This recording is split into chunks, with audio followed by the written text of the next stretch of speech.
Саламаттарбы, урматтуу биздин каналдын көрөрмандары, эфирде бүгүнкү күнгө карата алынган жаңылыктар түрмөгү кызматыңыздарда Айзада Сулайманова.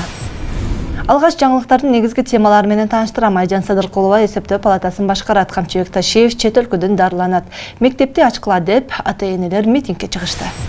Камчыбек Ташиев ден соолугуна байланыштуу ал чет өлкөгө барып дарыланып келет. Бул тууралуу ал Facebook баракчасына билдирүү калтырган. Урматтуу кыргыз эли, мен 6 февралда эртең менен дарыланууга чет жакка бара жатам. Себеби биздин врач профессор Калдарбек Абдрахмановдун сунушу менен барууга мажбур болуп турам. Менин артымдан ар түрдүү сөздөрдү айтпаңыздар, дуба кылып туруңуздар. Мен сиздердин жардамыңыздарга муктажмын. Буюрса баары жакшы болот. Элибиздин келечеги үчүн бүт өмүрүмдү арноого милдеттимин, дейт Ташиев.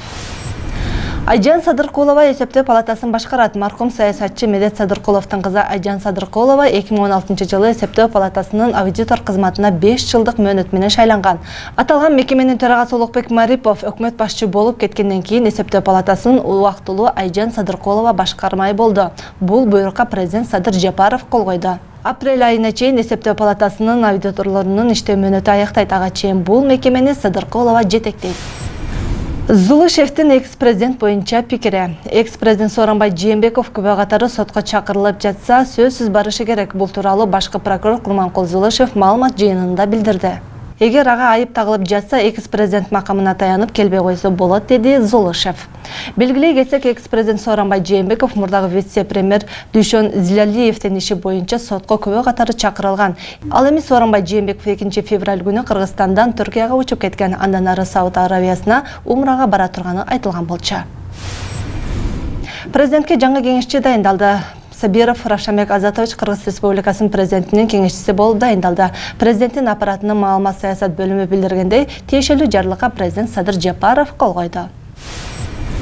Мектепти ачкыла деп ата-энелер митингге чыгышты. Бишкек шаарында ата-энелер мэриянын алдына митингге чыгышты. Алар мектепти мурункудай калыпта иштешин талап кылышууда. Митингге чыккан 20 чукул ата-эне менен вице-мэр Айжан Чыныбаева жолугуп, ата-энелердин эмне себептен жеке менчик бала бакча жана мектептер иштеп, мамлекетке караштуулар токтоп турганына жооп берди. Ал мамлекеттик бала бакча мектептерде балдардын саны көп болгондуктан коронавирус тарап кетүү коркунучу бар экендигин билдирди. Биз буга чейин 1 февралда мектептерди толук ачууну пландаганбыз. Тилекке каршы үйүндө коронавирус менен ооруган балдар мектептен табылды. Ал өздөрүнүн классташтарына, мугалимдерине ооруну жугузуп жатпайбы? Коронавирус аныкталган мектептин атын атабай эле койгонум оң, деди Чыныбаева. Ал эми мектептин кийинки маселелерин кабинеттен талкуулоону ата-энелерди чакырды. Жумгал районунун Лам айылынын тургуну Үсеналиев Кубанычбек ийиштүү тагдырда күн өткөрсө да, эмнеге болгон комкордугу, бир тууганга болгон мээримин, балага болгон сүйүүсүн, келечекке болгон үмүтүн өчүрбөй келет.